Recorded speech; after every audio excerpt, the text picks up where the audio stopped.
दिल्ली के शाहाबाद डेयरी इलाके में रविवार रात एक युवक ने हैवानियत की सारी हदें पार कर दी। नाबालिग लड़की को 40 बार चाकुओं से मारकर उसकी हत्या कर दी।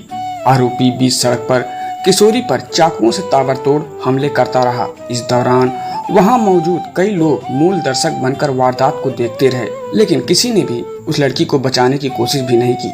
दिल्ली में 16 साल की लड़की की चाकू मारकर हत्या करने के बाद साहिल को साकेत कोर्ट ने 2 दिन के लिए पुलिस रिमांड में भेज दिया। रविवार रात सरेआम साहिल ने चाकू से ताबड़तोड़ वार कर एक किशोरी की हत्या कर दी थी और लोग तमाशीन बने रहे। लड़की के सिर पर साहिल ने पत्थर से भी 6 बार वार किए थे, जिसके बाद वह बुलंदशहर में स्थित अपनी बुआ के घर जाकर छिप गया था, जहां से पुलिस ने उसे गिरफ्तार किया।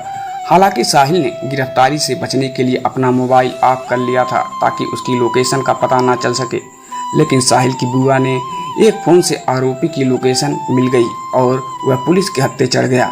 आइए आपको बताते हैं साक्षी हत्याकांड की पूरी कहानी।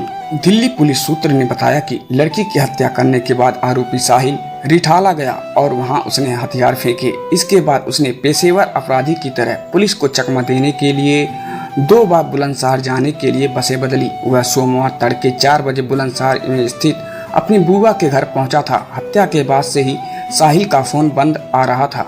उधर सोमवार को हत्याकांड का दिल दहला देने वाली सीसीटीवी फुटेज सामने आया। करीब 1 मिनट 26 सेकंड में वीडियो में साहिल बीच गली में साक्षी पर हैवानियत की तरह हमला करता रहा। हैरान करने वाली बात तो यह है कि वारदात के समय गली में खासी चहल पहल थी, लेकिन आरोपी बेखौफ साक्षी पर हमला करता रहा।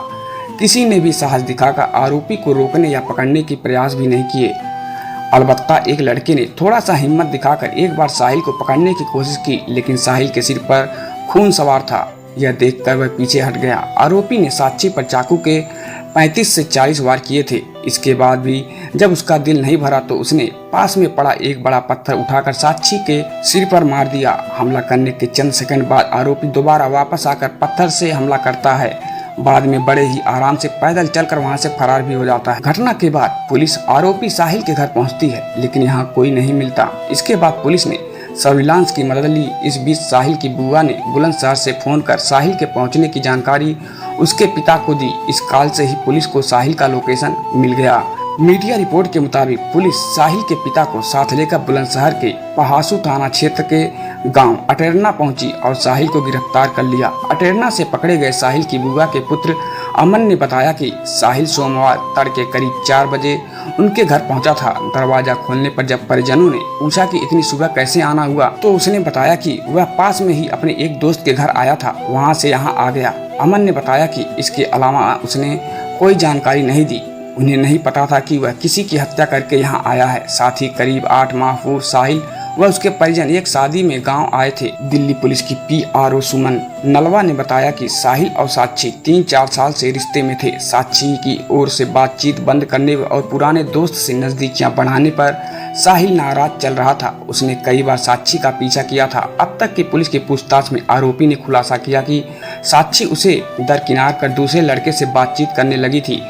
जिस युवक से साक्षी बातचीत कर रही थी उससे साक्षी की पहले से ही दोस्ती थी। साक्षी साहिल से दूर होना चाहती थी, लेकिन साहिल उसे छोड़ना नहीं चाहता था। शनिवार को भी साहिल और साक्षी के बीच विवाद हुआ।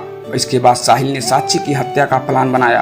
पुलिस को पता चला कि किशोरी अपने पिता, मां और छोटे भाई बहन के साथ JJ कॉलोनी शाहाबाद डेयरी इलाके में रहती थी। उसने 10वीं कक्षा की परीक्षा दी थी, लेकिन कुछ दिन से वह परिवार से अलग अपनी एक सहेली के पास रहती थी। उसी के इलाके में रहने वाले साहिल से उसकी दोस्ती हो जाती है। जांच में सामने आया कि आरोपी साहिल शाहाबाद डेयरी इलाके में परिवार के साथ किराए के घर में रहता था।